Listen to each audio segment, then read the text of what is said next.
Merry meet and welcome to Thrilling Thursday here at Ariel's Corner. This is Ariel Gatoga and we are streaming live on YouTube. Merry Thursday. Moderating today are the lovely Delene and the lovely Diane. Thank you so much, moderators, and thank you so much to everyone for joining us today for Lesson 5 of Module 2 of the Basic Angel Magic course, lovingly known as BAM. And we'll get right to that. Just as a reminder, we do have a full Witch's Rosary tomorrow. We should also have a premiere tomorrow as well, directly after that. We'll have another premiere on Saturday, right after our stream, which is our Psalmic Saturday. So there will be a couple Psalms for everybody on Saturday. And then on Sunday, we have our live stream lecture. So I hope that you join us each and every day. Our website is located at arielscorner.com, arielscorner.com. That's where you can find all of our stuff, all of our free courses and our free booklets and free guided meditations, free lectures, etc. arielscorner.com. If you look on the footer of any page, you'll find all of our social media links, and two of those links are of interest to many of you. One being our Discord server and the other being our private Facebook group. In both of those places, you can join and get a little bit more of a community experience, especially if you have questions to ask or you want to give support, receive support. Discord's a little easier, I think, to get support on our courses just because each course has its own channel, but either way is fine. We also have a chat thread on this stream, and you can access that. I think it's usually on the right-hand side of your screen, or sometimes you have to click a button that reveals the chat. So chat amongst yourselves. You are not being disruptive, I promise, even if you're talking about something that is not quite what we're talking about on the stream. But if you do happen to have a question for me, you can put it right in that stream, and I will get to it before the end of the lecture, just because I have a little bit more time than normal today, so I can take questions if I have them. Sometimes we have them, sometimes we don't, and all is well.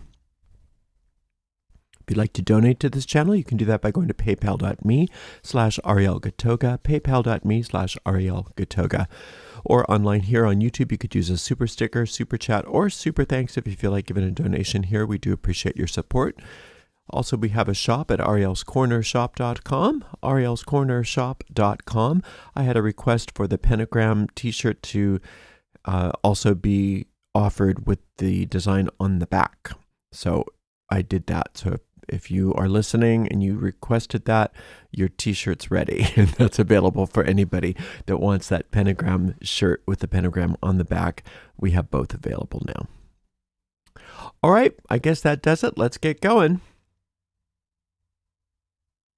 If you are in a place that is safe and appropriate, please close your eyes and begin to take some nice, long, slow, deep, relaxing breaths in through your nose and out through your mouth. With every inhale, feel more light and peace entering your body and mind. With every exhale, feel like you're able to just let go and drop all the tension in your body, along with anything in your mind you do not want. Inhaling peace, exhaling as you let go. We picture ourselves on top of a beautiful mountain in the center of a circular grove of trees. In the center of our circle, a bonfire blazes forth. It lights everything up, including us, with a sacred golden light. This is the light of perfect love and perfect trust, and it easily and efficiently burns away everything that's not like itself, leaving us safe and serene.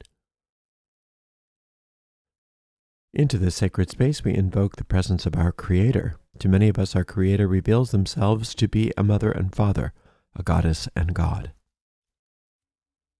We also invite the presence of our angels, our guides, our teachers, and we ask that we be guided as we walk upon this path, becoming happier, more magical, more loving people. Blessed be.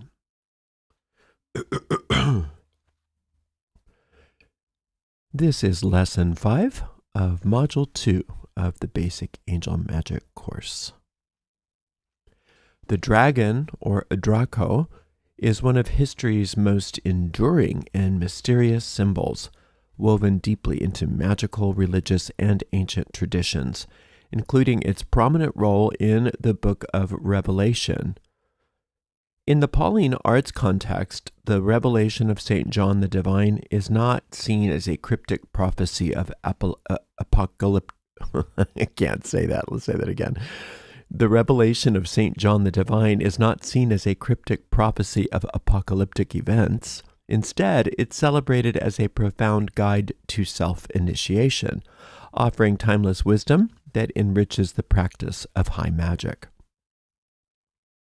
Through this lens, this particular text transforms itself into a powerful tool for personal transformation and spiritual growth, shedding light on the esoteric traditions central to the Pauline arts.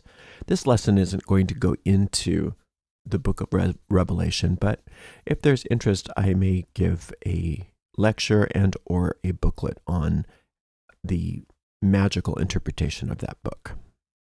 If there's not enough interest, I definitely won't do it because that's a lot of work. St. John the Divine's writings are steeped in vivid imagery and allegory designed to convey profound spiritual truths. The symbolic narrative brims with a seven-headed dragon, the breaking of seven seals, thunderous angels, apocalyptic horsemen, and the fiery abyss. Interpreting these intricate symbols requires deep understanding of occult traditions and the guidance of higher angelic wisdom. Viewed through esoteric perspectives, Revelation transcends its traditional associations with the apocalypse and offers a pathway to spiritual awakening and enlightenment instead. Over time, the great dragon has been conflated with figures such as the devil, the Antichrist, etc., leading to widespread misinterpretations of its original significance. To rediscover the true meaning of Draco, we must first unravel these misconceptions. Historically, the dragon was linked to the serpent of wisdom, representing a celestial force that bridges the divine Godhead with the material world. In many spiritual and magical traditions, serpent and dragon are used interchangeably, and they symbolize the tree of knowledge in our tradition. The winged serpent, a recurring motif across various religious and mythological studies, beautifully encapsulates this profound connection. The dragon also holds deep astrological significance. Astrology links the dragon to the north and south lunar nodes, known as the head and tail of the dragon. It represents the spring, Aries, and autumn, Libra, equinoxes. These are governed by Mars and Venus, respectively. A woman riding the dragon often symbolizes Venus. It's a portrayal of balance and harmony. 7 is an essential number in many mystical traditions, and it plays a critical role in this symbolism, representing 7 planets, 7 angels, 7 temples, 7 seals, etc. In Revelation 12:1, St. John's vision of the woman clothed with the sun and the dragon reflects this astrological and magical significance. The dragon, far from a symbol of evil, weaves together elements of wisdom, celestial mechanics, and divine connection. It reveals a rich tapestry of meaning waiting to be rediscovered. The dragon is also a powerful symbol of intellect and creativity, represented by Mercury, which unites with the sun and the moon to signify the harmonious collaboration of mind, body, and imagination. In this dynamic, Mercury, intellect, guides the creative forces of imagination, moon, and judgment, sun, embodying balance and the ability to achieve goals through aligned energies. On a celestial level, the dragon mirrors the sun's journey through the zodiacal signs over the year, throughout the year. Let's say that again. On a celestial level, the dragon mirrors the sun's journey through the zodiac throughout the year. This path reflects the shifting seasons and operates through the interplay of the sun, moon, and Mercury, representing a fully developed individual's body, imagination, and mind. The dragon's 7 heads correspond to these 7 planets known to the ancient civilizations, each playing a role in this cosmic narrative. We will explore the magical secrets of the sun, the dragon's celestial symbolism, and the sun's zodiacal journey, uncovering the profound spiritual and cultural significance of the dragon throughout history. The analemma is an 8-figured pattern formed by marking the sun or moon's position simultaneously each day for a year. This illustrates its apparent movement across the sky due to the Earth's tilt and elliptical orbit. In the northern hemisphere, the sun reaches its highest point around the summer solstice and its lower point around the winter solstice. Well, not around. I don't know where around came from. Let's say that again. In the northern hemisphere, the sun reaches its highest point at the summer solstice and its lowest point at the winter solstice, with the pattern reversed in the southern hemisphere. The sun's motion isn't purely north-south, but shifts east-west, forming this analemma, or figure 8. This creates a polarized cross of light with the vertical axis connecting the solstices and the horizontal axis aligning the equinoxes. Another layer of complexity, the lunar nodes, intersect with the sun's apparent path, known as the ecliptic. These nodes are points where the moon's orbit crosses the ecliptic and are divided into the north node, where the moon ascends from south to north, and the south node, where it descends from north to south.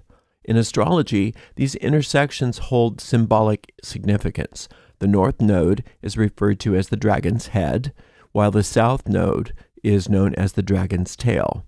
The term Draco derives from the Latin word for dragon or serpent, and its Greek root drakon translates to serpent or sea monster.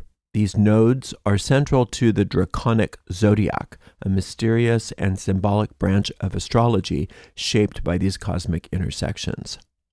Essentially, the dragon symbolizes the intricate interplay of celestial forces, embodying balance, intellect, and creative potential.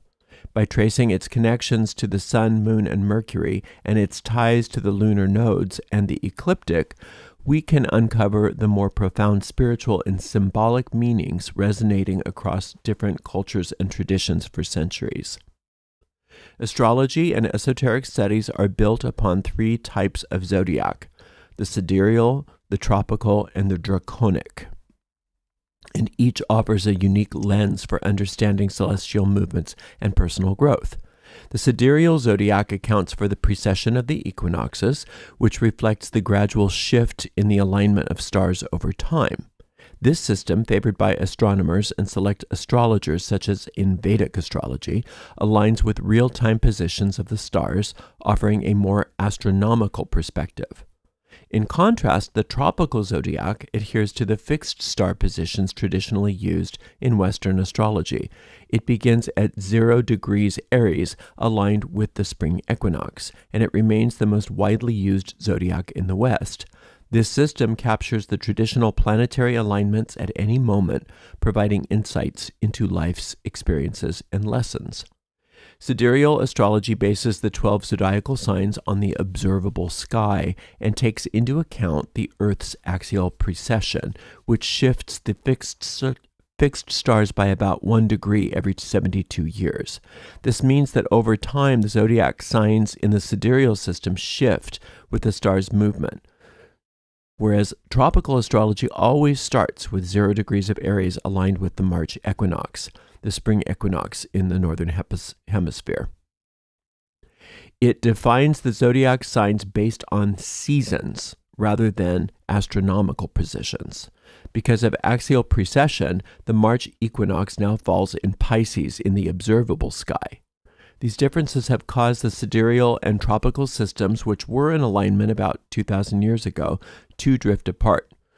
While we don't typically use sidereal astrology in this particular tradition of magic, you might find it a very interesting thing to explore on your own. The Draconic zodiac presents a very distinctive approach. Rooted in ancient Babylonian traditions and central to esoteric astrology, Draconic astrology positions 0 degrees Aries at the moon's north node instead of at the spring equinox. While the planetary houses and aspects remained unchanged from the tropical chart, the Draconic zodiac alters the signs and degrees. In this system, the north lunar node remains fixed at 0 degrees Aries, while the south lunar node is always at 0 degrees Libra. This zodiac dives into a deep spiritual growth and transformation, often drawing on angelic teachings. Now, you don't have to know all of this stuff. I'm just giving it to you so that it's out there. Everything that you need to know is going to be extremely easy for you to find out. So you don't have to be at all well-versed in astrology in order to use what we're going to talk about. The tropical and draconic zodiacs serve complementary purposes for us. The tropical chart, often just called your natal horoscope, reflects the earthly self, capturing the lessons and experiences tied to one's material and emotional life here on Earth in this life. The draconic chart, on the other hand, focuses on spiritual evolution, offering insights into personal growth and changes influenced by higher energies or angelic teachings. Together, these two charts provide a dual perspective, blending earthly and spiritual dimensions of self-discovery. So you have two horoscopes in this tradition: the tropical horoscope, or your natal chart, which represents the visible self and journey through the world, and the dragon horoscope, which symbolizes the higher spiritual self. The dragon sun becomes active when somebody undergoes any form of initiation, such as practicing angelic magic or engaging with any esoteric systems, whether alone or within a school, group, or lodge. An initiation marks a spiritual rebirth, expanding awareness, mental clarity, and more profound spiritual growth. It reflects the emergence of the greater self, a facet understood only by the angels and our magical guides. Now, you can use tools like AstroSeek to generate a draconic chart for yourself, and I've included a link to such a free service in the video description of this stream. You must have a draconic chart cast in order to find your dragon sun and dragon moon signs, which is what we are mostly concerned with in this work. You can do all kinds of other stuff with your draconic chart if you want to, but really all we need are the dragon sun and the dragon moon. That's the sun sign and the moon sign from that chart.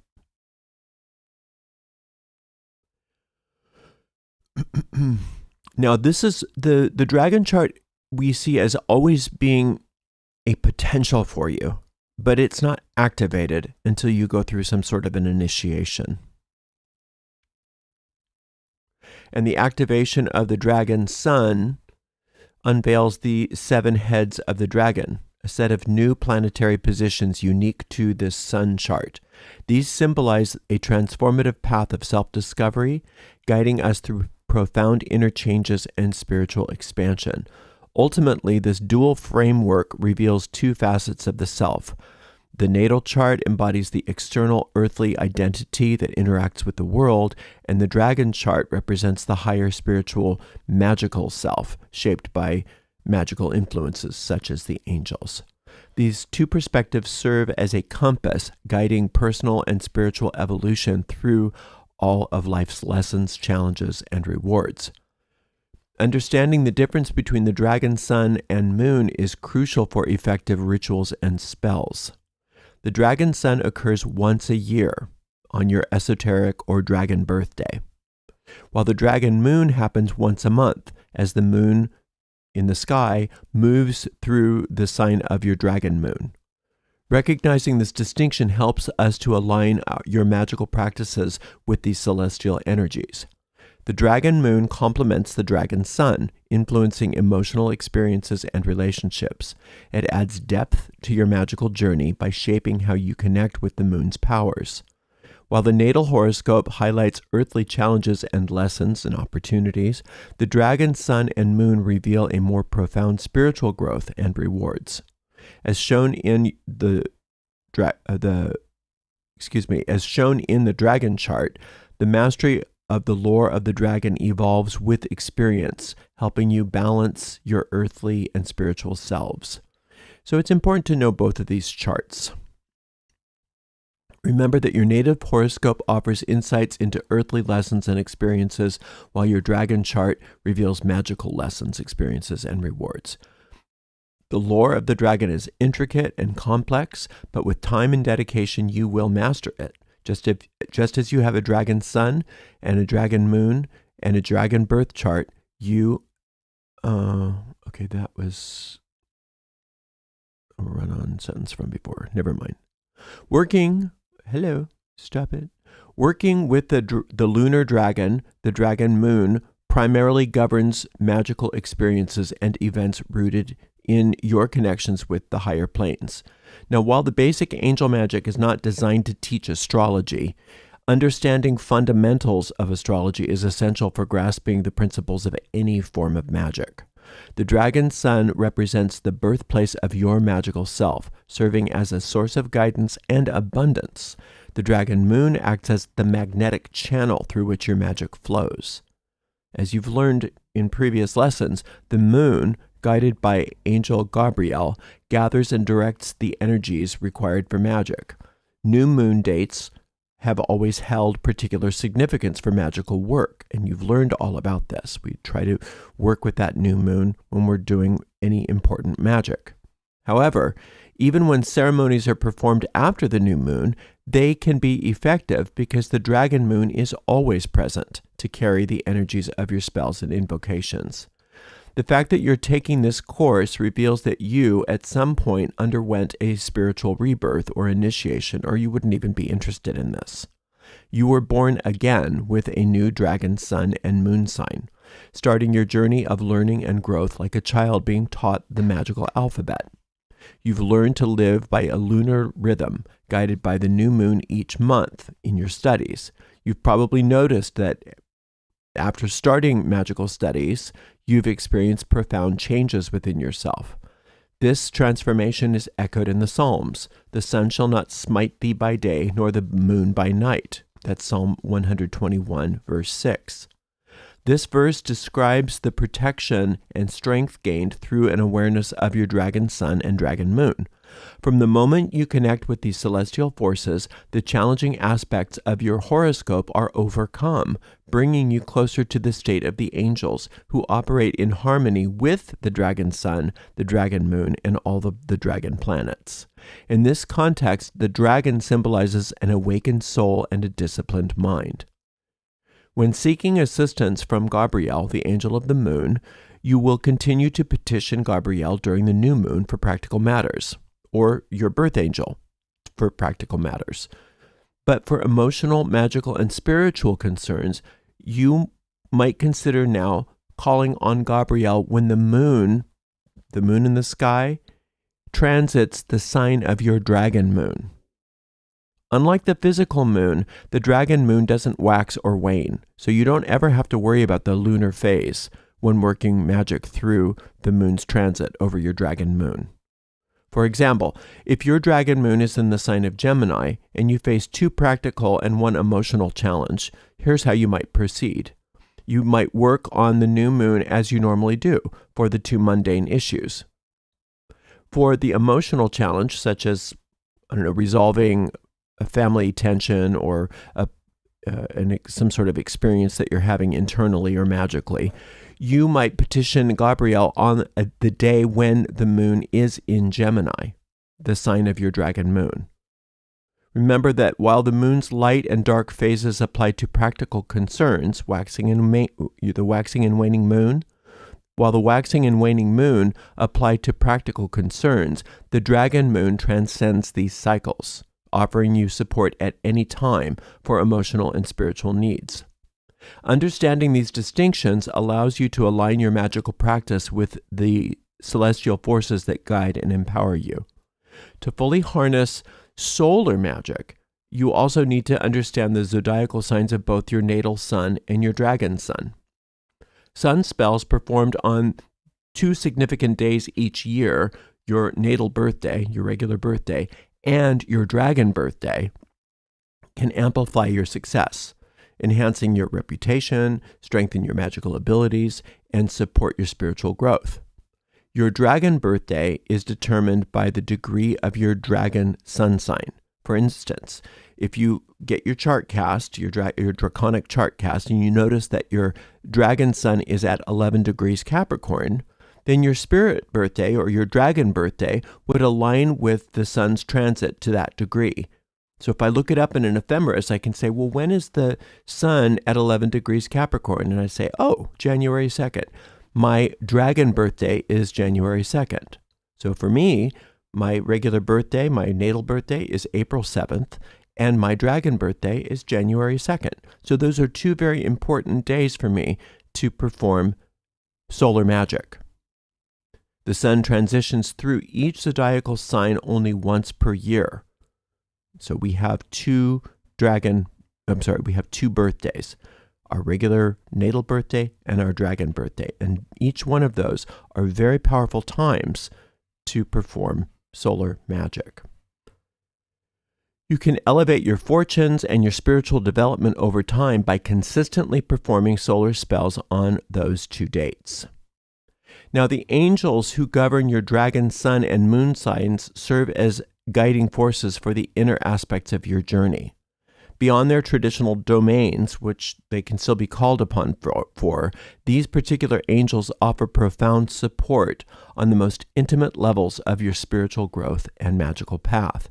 They form a reliable support system, assisting you through the deepest phases of your initiations and transformations. Draco, the great dragon, is a powerful symbol in celestial magic, embodying the intricate connection between the heavens, planets, angelic forces, and personal transformations. Representing both solar and lunar energies, Draco is also linked to Mercury, the alchemical and intellectual force of the mind. Its 7 heads correspond to the wisdom of the 7 classical planets, portraying Draco as the profound emblem of knowledge and magical transformation. Draco is often misunderstood as the winged serpent, is often misunderstood because this winged serpent represents metamorphosis and divine power, not temptation or evil. You can also, when you're looking up your dragon chart, you can look up your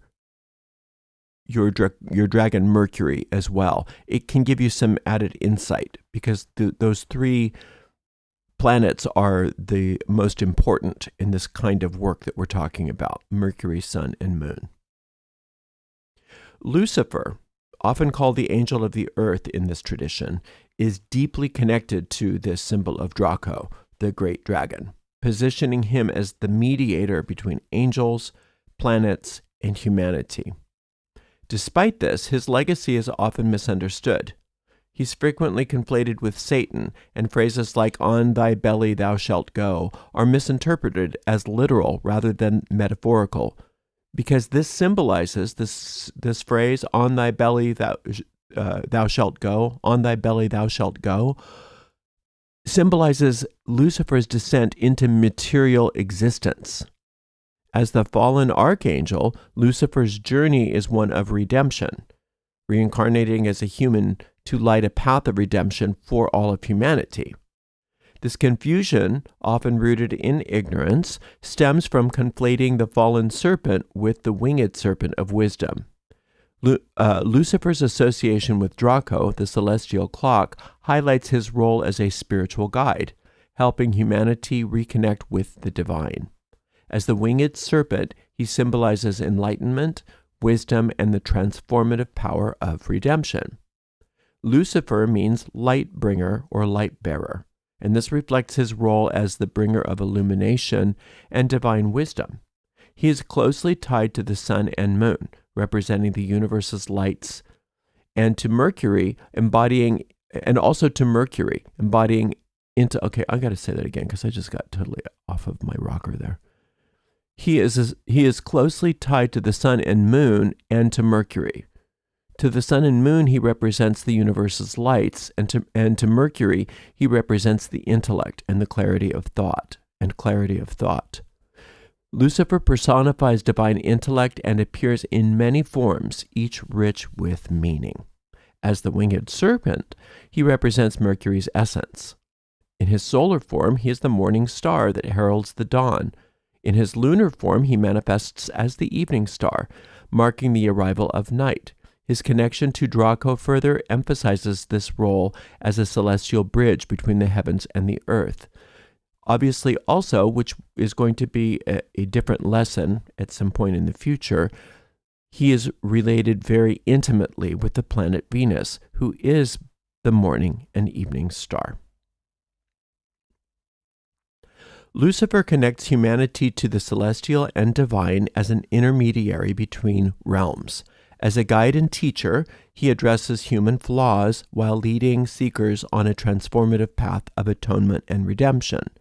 His blessings often manifest through the alignments of the sun and moon, accessible to those who study and embrace the mysteries of the heavens. As the first angel to emerge after the Creator divided the archangels and angels, Lucifer occupies a unique and sacred position, a fallen angel who transforms into a reborn Savior.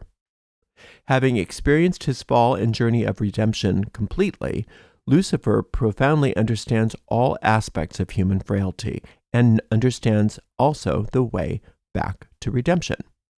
This empathy enables him to act as a compassionate guide, bridging the gap between human imperfection and divine grace. More than a mere forgiver, he imparts transformative wisdom, embodying divine intellect and leading humanity toward higher understanding and spiritual growth. Lucifer also plays a vital role in alchemy, where he is often symbolized as the dragon. This emblem represents the driving force between human achievements and the transformative application of knowledge to practical endeavors. While some find salvation through faith, the Magi seek guidance through Lucifer and the angels, or also known as the wisdom of the stars. Unveiling the mysteries of the heavens to uncover profound divine truths is the mission of the Magi. Lucifer's role elevates the human spirit and ignites the pursuit of enlightenment. His profound wisdom and intellect empower seekers to uncover their highest potential and aligns with the Creator's perfect design. By awakening the inner light within humanity, Lucifer guides us toward harmony, balance, and the fulfillment of our divine purpose. So that is the basic lesson on Draco, the dragon. Now, like I said, I have put a link in the video description where you can just go get a free chart, a free dragon chart. You want to just get that and find out what your dragon birthday is. And that way you'll know your 2 best days to do your solar work. Then you'll also want to find out what your dragon moon is so that you'll know each month what your best day is each month for working internal magic. Not practical magic so much, but magic of ascension. And these 2 positions, plus perhaps your Mercury, are really what you need most of all. Now, if you're astrologically oriented, you can also do all kinds of other stuff with your dragon chart. You can look at those houses, and etc., etc. But for magical purposes, we only need to know the position of your dragon sun, dragon moon, and possibly Mercury. Now, you'll want to look up the angel that rules the signs of those 2 luminaries, the sun and moon signs, so that you can find the more esoteric version of your birth angels. So for me, for my birth angels in my natal chart, I have 2. I have Samael and Uriel. with my dragon chart, I have Cassiel and Uriel. I'm sorry, Cassiel and Samael. So I have my main birth angels then are Cassiel, Samael, Ariel. But for many of you, you're going to have a lot more than that. I just happen to have very few angels. Everything always comes into those three pretty much for me. No matter how I look at my chart, which chart I'm looking at, I have those angels. But for you, you might notice that you have two completely different angels that have nothing to do with the angels of your birth chart. And these are the angels that you will look to for the most inner workings. If you're going through the dark night of the soul, that's what you would turn to, is those angels. If you're going through an initiation of any kind, you would turn to those angels. If you're dealing with deep emotional issues, you'll definitely turn to the draconic moon angel as well as Gabriel. Gabriel is the moon angel for everybody, no matter what, because Gabriel rules the moon. So you can work with Gabriel directly in addition to the angels that rule the signs of your natal and dragon moon. Gabriel is always the go-to angel for anything to do with lunar experiences, including emotions, etc. And the same goes with Michael. So any of your solar magic, you can work directly with Michael, as well as the solar angels that rule your solar birthday and your dragon birthday. So for me, I would work with Michael and Cassiel together on my dragon birthday, and I would work with Michael and Samael on my natal birthday. So you don't have to work with Michael. You could just work with just your birth angel, but I find that it's very powerful to work with the angel that rules the sun as well as the sign of each of those things. I hope that makes sense. All right. Well, that about does it. And I thank you so much for joining us today. And we'll be back with another lesson next week. Until then, blessed be. Let's see if we have any questions here. Not very many.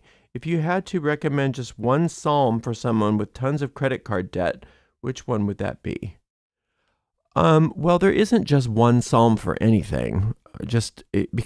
And I will get to that. I will tell you, but it's really important not to think about the psalms too superstitiously, because that's been done for centuries, and it's not a mistake. That's the demiurge at work. That's the ego at work. As soon as the mystery of the Psalms became a thing, back in centuries ago, some rabbi got a hold of it, some magician got a hold of it, somebody got a hold of that and said, okay, this psalm is always for this psalm is always for that.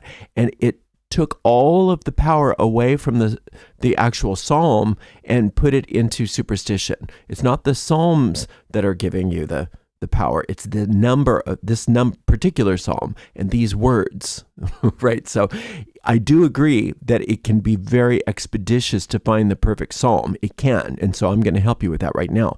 But it also is very important to know that if you didn't know the perfect psalm, just work the psalms. Just work a psalm on it. You could just work, the contractual psalms on that. You could work the purification psalms on that. You could just work Psalm 23 on that. You could work Psalm 91 on that. You could work especially any of the main big ones are so powerful that you don't need the perfect psalm. But let me look and see what I've got here. I've got some debt psalms. I thought I did. Oh, hang on a second. I thought I had a debt psalm in here. I could have sworn I did. Hold on a second. I've got it. I know I've got it. Oh, 97. It's right in front of my face. 97 is a good one for debt. And I think I even have a 97 debt spells online. Okay. See any other questions? Nope. Okay. Nothing to do with the lecture, but that's okay. I appreciate your question, and I appreciate everybody for joining us. Thank you so much to the amazing moderators. Today we had the lovely Delene and the lovely Diane. Thank you so much also to the lovely Dre and any other on our team that might be here that I'm not seeing. Thank you so much for being here, everybody, and we'll be back for a